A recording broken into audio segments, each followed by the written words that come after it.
오늘은 메시아가 다스리는 새 세상이라는 제목으로 하나님 말씀 전하도록 하겠습니다. 여러분, 집에서 강아지 키우시는 분 계시죠? 네, 고양이 키우시는 분도 계실 줄 압니다. 저도 고양이를 한 마리 키우고 있는데요, 요즘에 반려동물을 키우면서 많은 사람들이 정서적인 안정감을 갖고 있다고 합니다.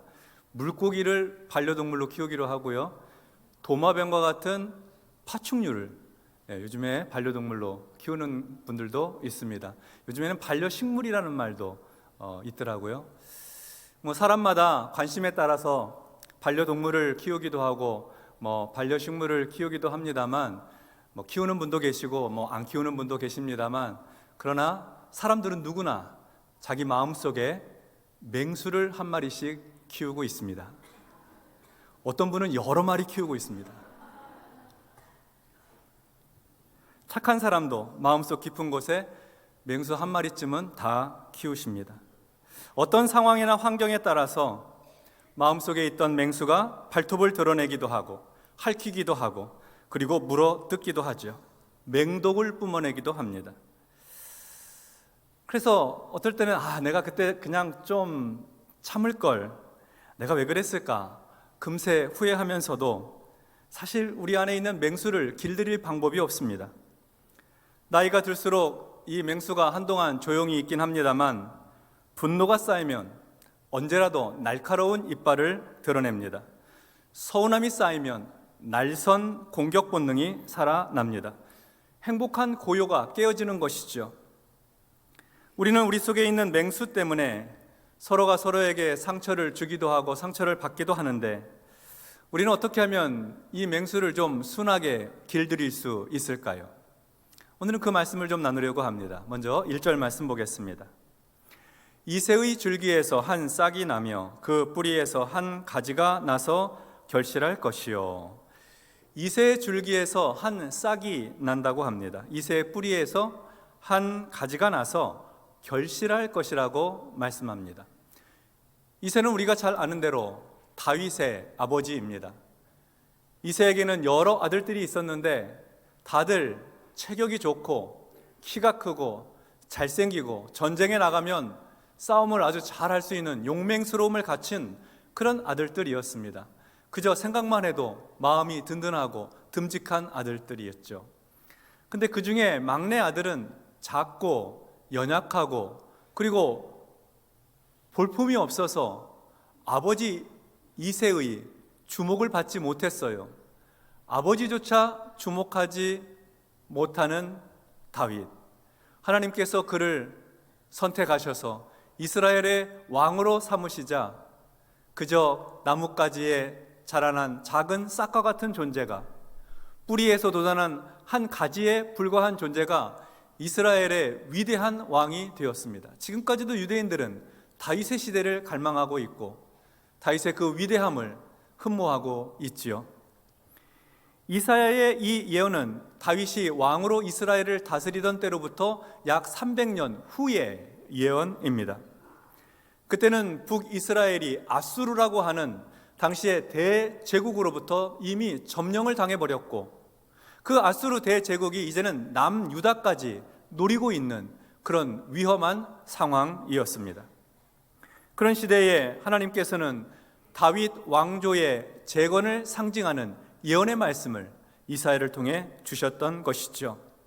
유대인들은 이 예언의 말씀을 메시아의 예언으로 받아들였습니다. 하나님께서 우리에게 보내주시어서 우리나라가 다시 다윗의 시대와 같이 부국강병한 나라, 힘있고 능력있고 세상에 빛을 떨쳐내는 그런 나라가 될 것이다 하는 기대와 소망을 가지고 이 예언의 말씀을 들었던 것이죠. 그런데 이 메시아 역시 이새의 아들 다윗처럼 처음에는 약해 보이고 부족해 보이고 연약하고 사람들에게 주목받지 못하고 볼품이 없는 그런 모습으로 오게 될 것이다 하는 말씀이에요. 이새의 가지에서 한 싹, 이새의 뿌리에서 한 가지, 별로 그렇게 탁월하지 못한 모습으로 시작하게 될 것이다 하는 말씀이죠. 2절 말씀 보겠습니다. 그의 위에 여호와의 영 곧 지혜와 총명의 영이요 모략과 재능의 영이요 지식과 여호와를 경외하는 영이 강림하시리니. 작고 연약한 이 이새의 뿌리 다윗의 혈통 위에 여호와의 영이 임하신다고 하였습니다. 여호와의 영, 하나님의 영, 성령께서 이 연약한 사람에게 임하게 되신다는 거죠.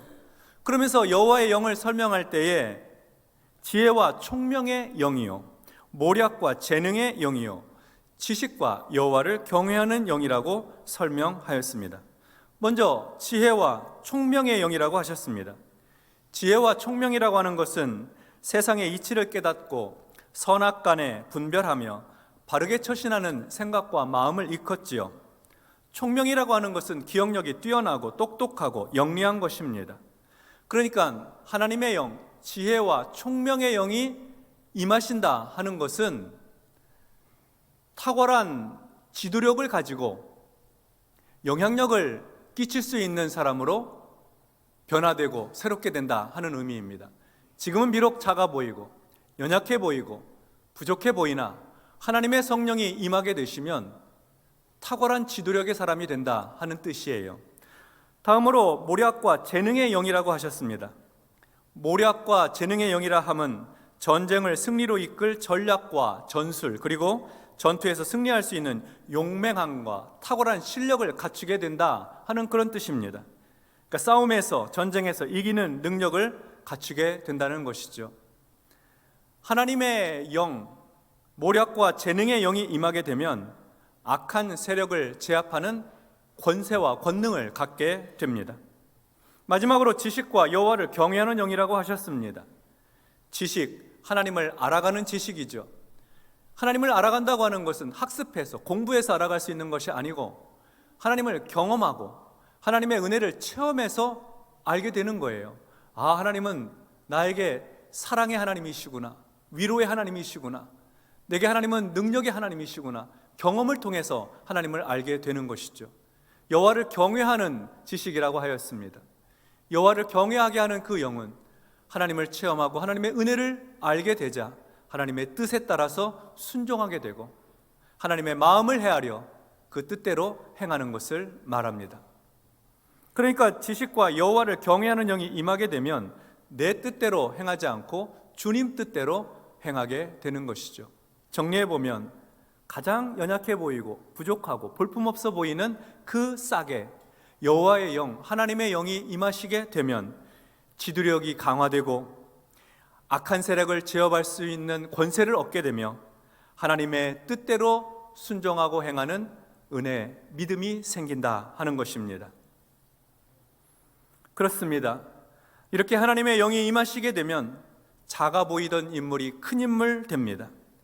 이새의 뿔이 작고 연약하고 볼품없어서 주목받지 못하는 것 같은 존재 위에 여호와의 영, 하나님의 영, 성령이 임하시게 되면 크고 강하고 주목받는 왕이 되고 새로운 세상을 이끌어갈 역량 있는 지도자가 되는 것입니다. 하나님의 영이 그 속에서 역사하니까요.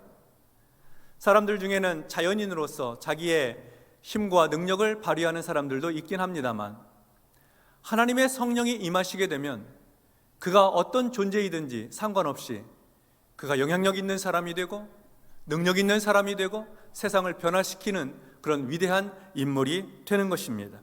성령님이 그를 주도하시고 주관해 가시기 때문입니다. 하나님의 영이 임한 이새의 뿔이 메시아, 그가 다스리는 통치는 하나님의 영의 인도함을 받는 통치입니다. 자기 뜻대로 다스리지 않고 하나님 뜻대로 다스리니 성령의 인도함 받고 다스리는 왕이 되는 것이죠. 그런 모습이 3절로부터 5절에 기록되어 있습니다. 그가 여호와를 경외함으로 즐거움을 삼을 것이며 그의 눈에 보이는 대로 심판하지 아니하며 그의 귀에 들리는 대로 판단하지 아니하며 공의로 가난한 자를 심판하며 정직으로 세상의 겸손한 자를 판단할 것이며 그의 입에 막대기로 세상을 치며 그의 입술의 기운으로 악인을 죽일 것이며 공의로 그의 허리띠를 삼으며 성실로 그의 몸의 띠를 삼으리라. 아멘. 이스라엘을 구원할 메시아, 하나님의 영이 임한 메시아는 여호와를 경외함으로 즐거움을 삼게 될 것입니다. 세상 쾌락으로 즐거움 삼는 사람이 아니고 하나님을 섬기고 예배드리고 하나님을 경외함으로 인생의 즐거움을 삼습니다. 하나님의 영이 임한 메시아는 여기 보니까 재판장의 모습을 하고 있습니다. 옳고 그름을, 송사를 잘 분별해서 판단하고 악한 자에게는 형벌을 내리고, 그리고 선한 자에게는 무죄함을 선언하는 그런 재판장의 모습으로 나타나 있어요. 그런데 이 재판장이 판단하고 심판할 때에 눈에 보이는 대로 하지 않는다, 귀에 들리는 대로 하지 않는다고 말씀하고 있습니다. 사람의 눈에 보이고 귀에 잘 들리는 것은 힘이 있고 권세 있고 능력 있는 사람들이 잘 보이고, 그리고 그들의 말에 귀가 잘 열리죠. 그러니까 보이는 대로 심판하지 않고 들리는 대로 판단하지 않는다는 말은 이 메시아, 재판장으로서의 이 메시아의 심판이 공정하다, 정의롭다, 공의롭다 하는 의미가 되겠습니다. 요즘에도 보면 힘 있는 사람, 권세 있고 능력 있는 사람에게 기울어지는 재판을 하는 경우도 세상에서는 있잖아요. 그래서 억울한 사람이 생겨나는 것 아니겠습니까? 그러나 메시아이신 이 재판장은 그런 억울함이 없는 재판을 한다는 거예요. 정의롭고 공의롭게. 그래서 악한 자들에게는 몽둥이와 같은 그런 재판을 하고 사악한 자들에게는 사형을 언도하는 심판을 하게 된다 하는 말씀입니다. 그렇게 함으로 말미암아 세상에서 억눌린 사람들이, 힘 없는 사람들도 공정한 재판과 정의로운 재판 받도록 한다 하는 말씀이죠. 재판장 메시아의 모습이 이러합니다. 정리해보면 메시아에게 성령이 임하게 되면 그가 능력 있는 재판장이 되는데, 눈에 보이고 귀에 들리는 대로 심판하지 아니하고 하나님의 정의와 공의를 가지고 심판함으로 가난하고 연약한 사람도 공정한 재판 받게 되고, 힘있고 능력 있는 사람도 정의로운 재판장 앞에 서게 한다는 것입니다. 모두 공정한 재판 받게 되는 것이죠. 자, 이어서 6절부터 8절까지의 말씀을 보도록 하겠습니다. 우리 이 말씀은 같이 합독합니다.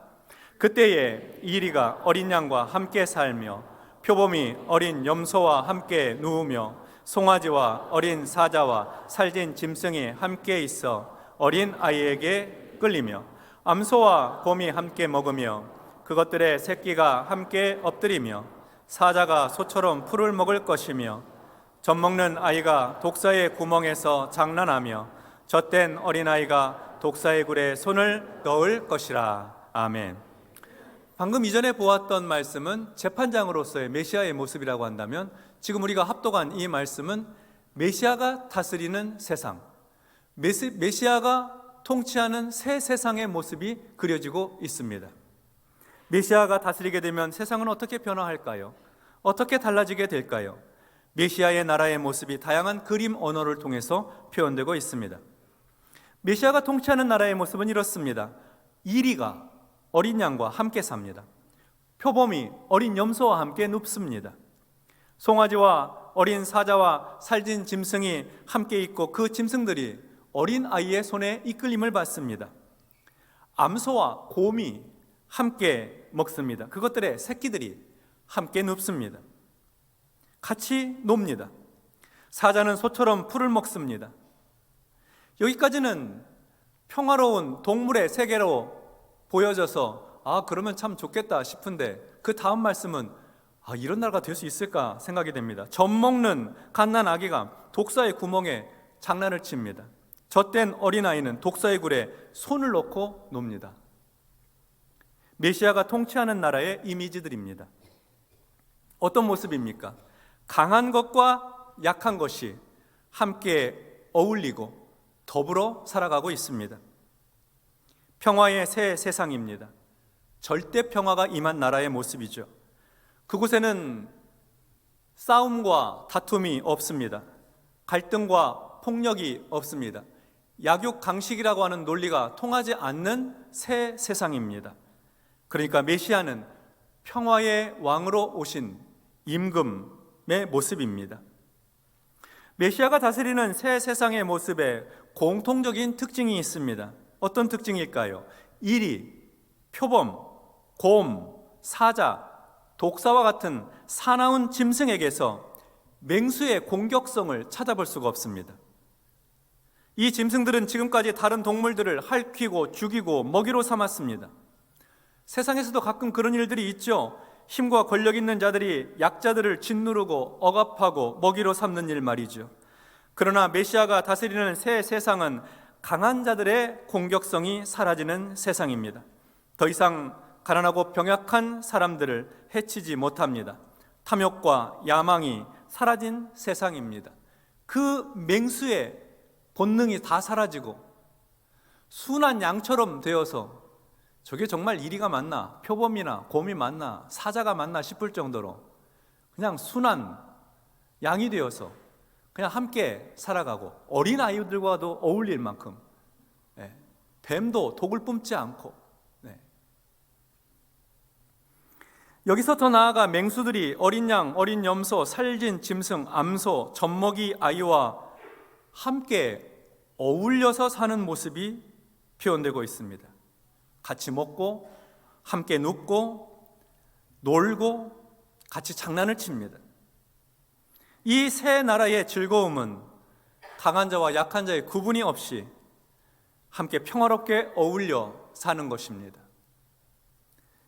이런 세상이 되려면 어떻게 되어야 하겠습니까?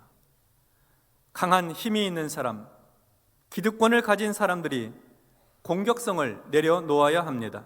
한마디로 힘을 빼야 합니다. 평화의 새 세상은 약한 자들의 노력으로 이루어지는 것이 아닙니다. 약육강식의 세상에서 강한 자가 자기 힘과 권력을 내려놓음으로 시작됩니다. 인간의 본성으로는 쉽지 않지요. 그리고 강자와 약자는 상대적인 것이어서 내가 힘 있는 자 앞에서는 약자이지만 나보다 힘 없는 자에게는 기득권자가 될 수 있습니다. 그래서 우리 모두가 함께 노력해야 하는 것입니다. 목사님, 그런 세상 올 수 있는 겁니까? 물론 쉽지 않죠. 그러나 우리 인간은 그런 세상을 경험한 적이 있습니다. 태초에 하나님께서 창조하신 에덴 동산에서 우리는 평화의 세상을 경험하였습니다. 그리고 절대 평화가 임하는 새 세상은 사람의 손으로 이루어지는 것이 아니라 메시아께서 이루실 나라입니다. 탐욕적이고 이기적인 우리 인간 본성으로는 이룰 수 없는 나라죠. 메시아께서 재판장이 되시고 메시아가 왕이 되시는 나라에서 완전한 평화가 이루어지게 될 것입니다. 다만 메시아를 기다리는 사람들, 메시아의 정의로운 재판을 기대하고 메시아의 평화의 새 세상을 바라는 사람들은, 다시 말해 우리는 자기의 힘과 권력을 내려놓고 가난하고 연약한 사람들과 함께 어울려 살아가는 삶을 추구해야 하겠다는 것입니다. 강한 자와 약한 자가 함께 어울려 사는 새 세상을 한 번쯤 맛보아야 하겠다는 것이죠. 우리는 거대한 자본주의 사회에서 돈이 아니라 사랑과 배려, 따뜻한 친절이 사람 살만한 곳이 되게 한다는 것을 경험해야 합니다. 우리 자녀들이 물질과 권력이 아니라 긍휼과 자비가 세상을 밝게 한다는 것을 체험할 수 있도록 도와야 하지요. 이것이 바로 평화의 왕을 기다리는 사람들, 메시아를 기다리는 사람들의 삶의 자세입니다. 하나님은 이사야 선지자에게 이러한 예언을 언제 하셨을까요? 메시아의 예언이 선포된 이 시점이 상당히 중요한 의미가 있습니다. 오늘 본문의 바로 앞에 보면 이사야 10장 33절과 34절에 이렇게 되어 있습니다. 보라, 주 만군의 여호와께서 혁혁한 위력으로 그 가지를 꺾으시리니 그 장대한 자가 찍힐 것이요 그 높은 자가 낮아질 것이며 쇠로 그 빽빽한 숲을 베시리니 레바논이 권능 있는 자에게 배임을 당하리라. 이 말씀은 대제국 강력한 그 아수르에게 향한 하나님의 심판의 메시지입니다. 하나님은 강력한 아수르를 멸망시키겠다고 하셨습니다. 아수르를 꺾으시고 찢고 낮추실 것입니다. 아수르라고 하는 그 빽빽한 숲을 다 베시겠다고 하셨습니다. 강력한 아수르 대제국이 멸망을 당하고 난 후에 그 빈 곳에 세워질 나라, 그 새 나라가 11장을 시작하면서 하나님께서 예언의 말씀으로 주신 새 나라입니다. 강력한 힘과 권력을 바탕으로 세상을 지배했던 아수르의 시대가 다 끝나고 그 나라를 대신할 나라는 메시아의 나라, 곧 평화의 나라가 되리라 말씀하시는 것이죠. 예수님 시대의 언어로 하자면 강력한 로마 제국이 끝나고 예수 그리스도의 십자가 은혜의 새 시대가 도래할 것이라는 말씀입니다. 메시아가 다스리시는 평화의 새 세상이 오리라 하는 말씀이죠. 힘과 권력, 국방력과 경제력으로 세상을 지배하고 다스리는 것이 아니라 메시아의 능력으로, 지혜로, 그 평화로 새 세상을 만들어 가신다는 것입니다. 9절 말씀 보겠습니다. 내 거룩한 산 모든 곳에서 해됨도 없고 상함도 없을 것이니 이는 물이 바다를 덮음같이 여호와를 아는 지식이 세상에 충만할 것임이니라. 아멘. 메시아가 오셔서 평화의 새 세상을 만드시면 온 세상에 하나님을 아는 지식이 충만하게 될 것입니다. 한 번도 경험해 보지 못한 완전한 평화의 세상, 서로가 서로에게 날카로운 일을 드러내고 공격하고 힘있고 권세 있는 사람들이 연약하고 가난한 사람들을 억압하는 그런 세상이 아니라 모두가 다 평화 가운데 살아가는 새로운 세상, 하나님이 만드시는 그런 세상을 경험하게 되면 하나님이 이런 분이십니다 하고 설명하지 않아도 모두가 다 하나님을 알게 될 거라는 거예요. 아, 하나님께서 새 세상을 만드셨구나. 하나님께서 새 은혜를 부어주셔서 사람 살만한 곳이 되게 만들어주셨구나. 하나님은 평화의 왕이시구나. 은혜의 주님이시구나. 구원의 역사를 이루셨구나 하고 알게 된다는 것입니다. 그렇게 하나님께서 다스리시는 새 세상 평화의 나라가 되면 그곳에는 더 이상 해를 끼치는 일이 없고 손해를 보는 일이 없고 억울한 일을 경험하는 일이 없는 그러한 새 세상이 임하게 되는 것입니다.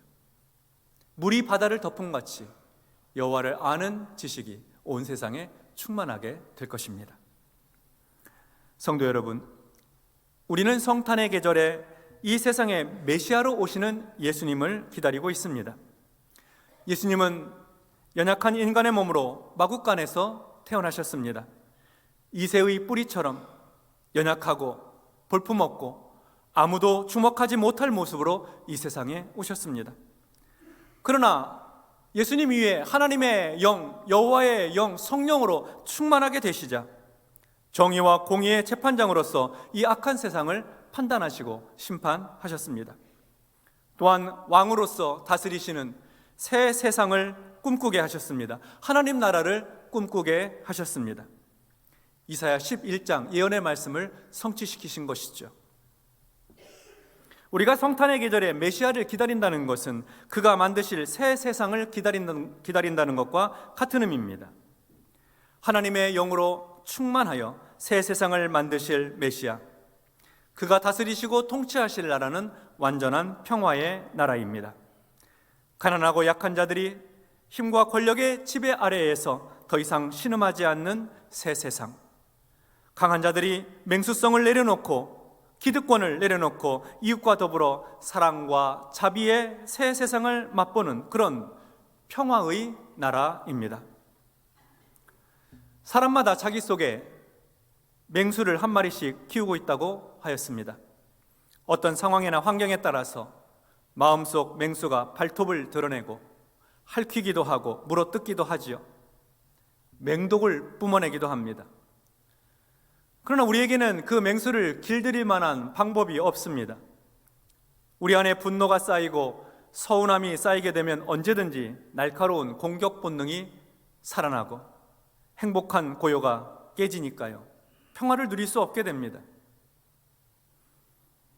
우리 속에 있는 맹수를 길들일 수 있는 유일한 길은 우리 인생 가운데, 우리 마음 가운데 메시아가 왕으로 오셔서 다스리시는 것입니다. 평화의 왕 메시아이신 예수 그리스도께서 내 인생의 왕이 되셔서 내 인생을 다스리실 때 맹수는 순한 양처럼 변화하게 될 것입니다. 우리는 자주 내가 내 인생의 왕이 되어서 살아갑니다. 내 눈에 보기 좋은 것을 선택하고 내 마음 편안한 것을 결정합니다. 내가 원하는 것대로 내 인생을 살아가는 것이죠. 그러나 우리는 예수 믿는 사람들이요, 예수 믿는다는 것은 자신의 인생에 예수님을 왕으로 모셔드렸다는 뜻입니다. 하나님 나라에 가면 완전한 메시아의 왕국을 경험하겠습니다만 이 땅에서 우리는 지금보다 더 자주 평화의 나라를 경험해야 합니다.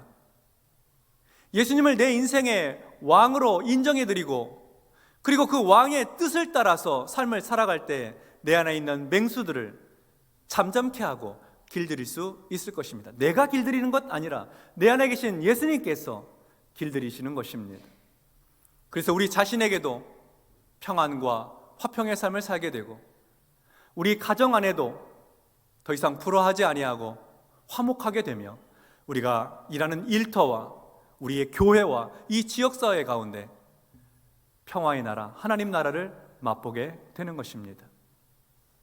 예수 그리스도께서 우리 인생 가운데 평화의 왕으로 다스리고 계셔서 메시아가 이루실 완전한 평화의 그 기쁨을 때를 따라 누리게 되는 저와 여러분 되시기를 주님의 이름으로 축원합니다. 기도하겠습니다. 하나님 아버지, 우리 삶의 평화가 깨어질 때, 우리 안에 분노와 섭섭함이 자리 잡을 때, 오 주님, 우리가 기억하게 하옵소서. 내 인생의 왕은 더 이상 내가 아니라 메시아 예수 그리스도이심을 기억하고 주님 앞에 엎드려 내 인생을 다스려 주시도록 초청하고 요청드리는 믿음의 삶을 살게 하옵소서. 가정을 평안하게 하시고 직장과 일터에 하나님 나라가 임하게 하시며 우리 교회에서 신앙생활 함께 하는 동안 천국의 기쁨을 맛보게 하옵소서. 예수님 이름으로 기도하옵나이다. 아멘. 찬송가 242장을 부르시며 준비한 예물을 봉헌하겠습니다.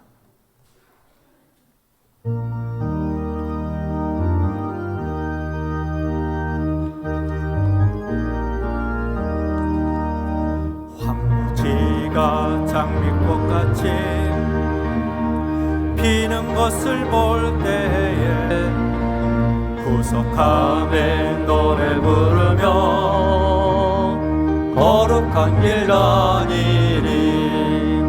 거기 거룩한 그 길에 검은 구름 없으니 낮과 같이 맑고 밝은 거룩한 길 다니리. 하나님의 아름다움과 그의 영광 볼 때에 모든 괴로움 잊어버리고 거룩한 길 다니리. 거기 거룩한 그 길에 검은 구름 없으니 낮과 같이 맑고 밝은 거룩한 길 다니리. 마른 땅에 샘물 터지고 사막에 물을 흐를 때 기쁨으로 찬송 부르며 거룩한 길 다니리. 거기 거룩한 그 길에 검은 구름 없으니 낮과 같이 맑고 밝은 거룩한 길 다니리. 거기 악한 짐승 없으니 두려울 것 없겠네. 아멘. 평안함과 즐거움으로 거룩한 길 다니리. 거기 거룩한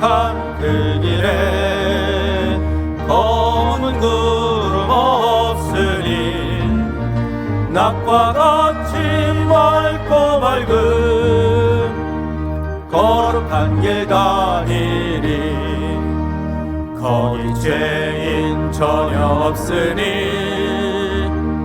거룩한 자뿐이라. 주는 주신 면류관 쓰고 거룩한 길 다니리.